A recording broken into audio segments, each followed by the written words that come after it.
Hi, I'm edA-qa and welcome to my kitchen. Today we're going to be making apple cinnamon fruit and nut bars. Fruit and nut bars are a snack that I just love. I make all sorts of varieties of them, and this is one of my favorite flavor combinations. They're quick to make and they taste delicious, either throughout the day or as a post-workout snack. There are not many ingredients. We've got some cashews, some macadamia nuts, some dried apples, some dates, and some cranberries, and of course, the cinnamon, which really brings out the flavor. There's not a lot of equipment involved in doing this. It should be available in all standard kitchens, and the ingredients are fairly standard as well.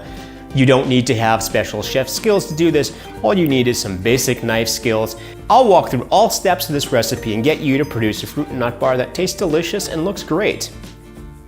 This is one of my favorite variants of the fruit and nut bar. Once you learn this basic recipe, you'll find numerous ways where you can substitute ingredients to produce all sorts of different flavors. It's very versatile and they taste very yummy regardless of which combination you use. So go to the kitchen, get ready, and let's make some fruit and nut bars.